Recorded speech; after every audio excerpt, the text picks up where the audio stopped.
Hello, thank you for joining me. It's a really rainy, cozy day, perfect for some tea and drawing.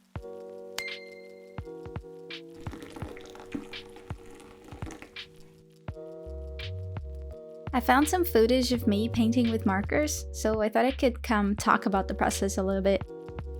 As you can see, I'm using Cancel XL marker paper, which is very thin, but at the same time I like it because it won't drink up much ink from my markers. Here is a closer look at my sketch. It's a Draw This in Your Style challenge and I really had a lot of fun with it. I always copy-paste my sketch a couple times to make these small thumbnails, and then I'll test out some colors before going into the final thing. I just realized I probably forgot to film the thumbnail process, so please forgive me. I'll remember to do it next video. When I first started watching videos of people painting with Copics on YouTube, it was kind of funny to see how different the color is when wet. Especially because the videos are usually sped up, so we can see it changing very quickly. I thought it would be interesting to see a bit in real time.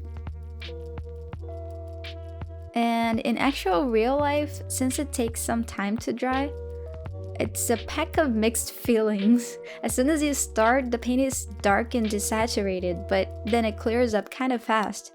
So when you're beginning, it feels like you're just messing it up completely. But you get pretty used to it, and it's extra helpful if you plan your colors beforehand on some other piece of paper on the side or doing thumbnails on the bottom like I did this time. It's important to use the same paper to do the testing because the paint reacts differently depending on how thick your paper is and the coating of the paper. Some sketchbooks are designed to avoid the paint from bleeding to the other side of the page, but some others are just thicker to bear the wet media. For example, I don't really like to use watercolor paper or mixed media sketchbooks with my markers because I always feel like they drain the paint so much. Also, because they let more paint sink in and absorb them more, the nib doesn't really glide through the paper that much. But in the end, it's always about what you like. Most people don't really mind that at all, and just love the convenience of having the same sketchbook for everything. In real time, you can also see how fast the ink dries, so if you want flat blocks of color, you have to work kind of fast.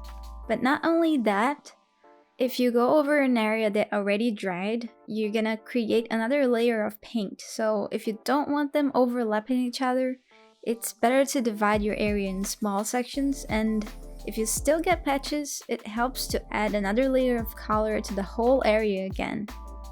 It'll saturate a bit more, so we have to choose between it looking patchy or have the colors a bit stronger. But of course, doing it a bunch of times, you'll get better at doing it and also at choosing when the time comes.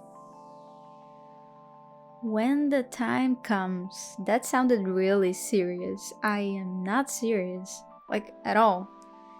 Yesterday I asked Siri on my phone to tell me a joke and she said, "How does Harry Potter go down a hill?" Walking. JK, rolling. I was laughing for a while and I'm not gonna tell you how long was the while.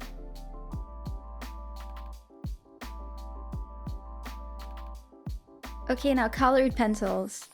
Since I don't really enjoy outlining anything, I rely on colored pencils for details, for separating things, and adding a bit of texture as well. I was trying this overhead shot and it turns out you can't see anything I'm doing because I keep my hand really close to the paper. Well, we learned. I'll see what I can do next time. And this video has a lot of promises, huh? Well, to redeem myself, at least I filmed a bit how I choose my pencils. On the bottom of the page next to the thumbnails, I'm always doing a bunch of tests because I don't want the colors to be too dark, but at the same time I have to give it a bit of contrast, so I keep checking what works best.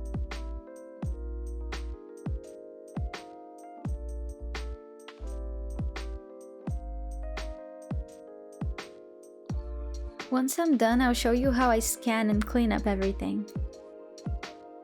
I twitched the settings on my scanner to give me the closest result possible, always comparing it to the original. But of course it's never perfect, and every scanner is gonna have their own tendencies, and moods, and hair. Hair is the only thing that will always be present in all scanners. I don't even know how, but if you buy a scanner, expect hair. Every time.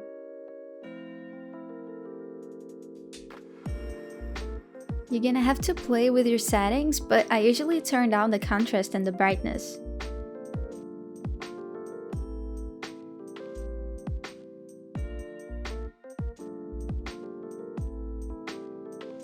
I'll import the file into Photoshop, resize it, and first thing I'm gonna do is I get the spot removal tool and get rid of all the dirt and the alien hair that keeps showing up all the time.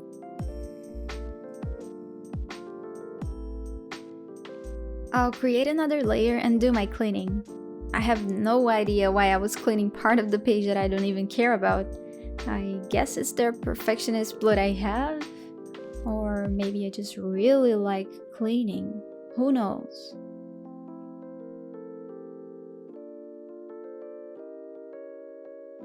Okay, after that I'll get an adjustment layer with levels.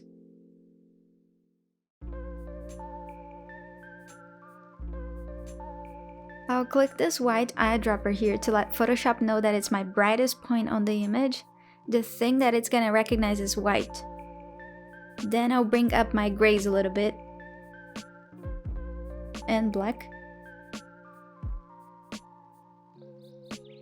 My scanner tends to desaturate my image, so I'm gonna bring that up again with a vibrance adjustment layer.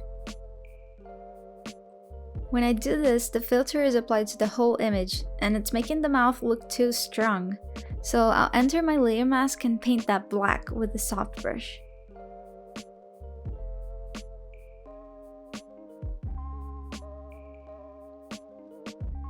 Each painting is gonna need something different from the editing, so for this one, that's it.